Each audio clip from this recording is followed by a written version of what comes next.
બોટાદ કોંગ્રેસની team collector ઓફિસે અને એસપી સાહેબની ઓફિસે મુલાકાત લીધી।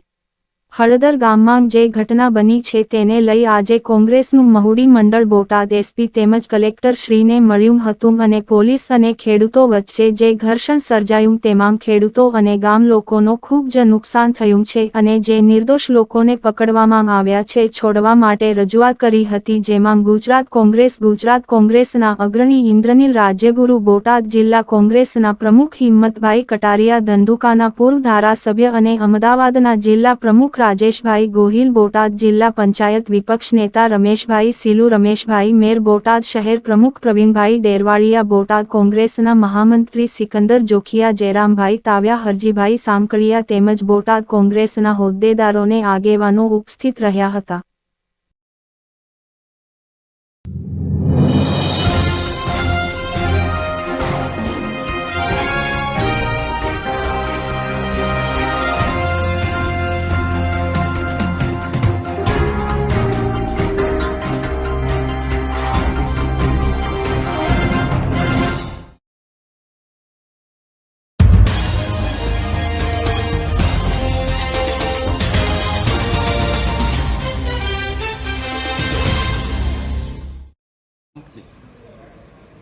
હળદરના સરપંચને કે પોલીસની મંજૂરી વગર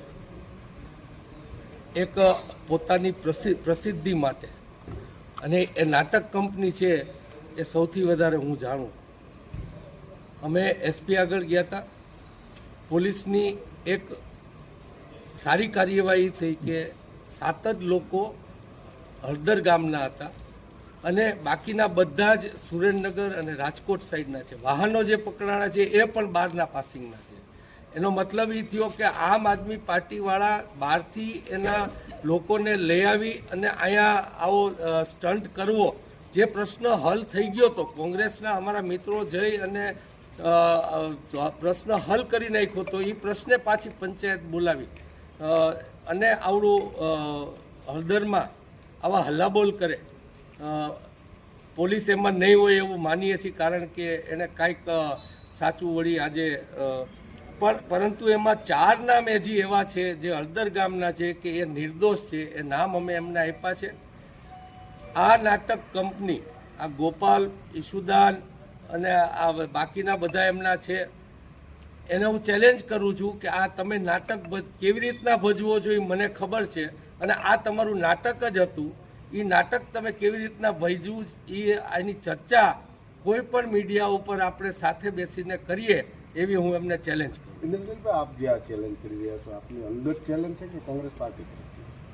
એટલે હું જ કોંગ્રેસ પાર્ટીનો જ છું, કોંગ્રેસ પાર્ટીને એટલે અંગત જ મને જ બેસાડે, કોંગ્રેસમાં નહીં, મને જ ખબર છે, કેમ કે હું કેજરીવાલ, ઈશુદાન, ગોપાલ, ગુલાબ આની આખી કંપનીને બહુ નજીકથી 4 મહિના મેં અનુભવ કરેલો છે। ઓકે, કોંગ્રેસ પ્રમુખ હિંમતભાઈ, આપ મૌખિક રજૂઆત કરવા માટે આવ્યા હતા, ક્યાં ક્યાં આવ્યા હતા અને શું પ્રશ્ન? અમે આજે કલેક્ટરશ્રીને પણ મળ્યા અને એસપી સાહેબને પણ મળ્યા। અમે આજે હળદર ગામે જે અનિચ્છનીય બનાવ બન્યો છે, જે દુર્ભાગ્યપૂર્ણ કહેવાય, એમાં અમુક લોકો, જિલ્લા બહારના લોકો આવી અને હળદર ગામની અંદર ખેડૂત પંચાયત કરવા આવે, સસ્તી લોકપ્રિયતા મેળવવા માટે નિર્દોષ ખેડૂતોનો ભોગ લેવાનો છે, અને બહારના તત્વો આવીને હળદર ગામની અંદર પોલીસ સાથે ઘર્ષણ કરે છે, અને પોલીસ સાથેના ઘર્ષણની અંદર તંત્રને પણ નુકસાન થાય છે અને ખેડૂતોને પણ માર મળ્યો છે। જ્યારે અમારી એવી રજૂઆત હતી બહુ નમ્રતાપૂર્વક કે ખેડૂતોના હિતોનું રક્ષણ થવું જોઈએ, એ બાબતે કોઈ પણ નિર્દોષ માણસ દંડાવવાનો છે। હળદર ગામની અંદર ઘરમાંથી બહાર કાઢી અમુક લોકોને જે પકડેલા છે એ લોકોને મુક્ત કરો, અને સાચા હોય ને દંડો, એમાં અમને વાંધો નથી।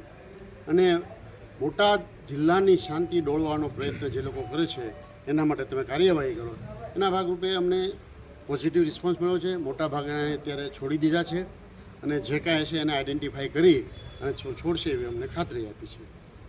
ઓકે।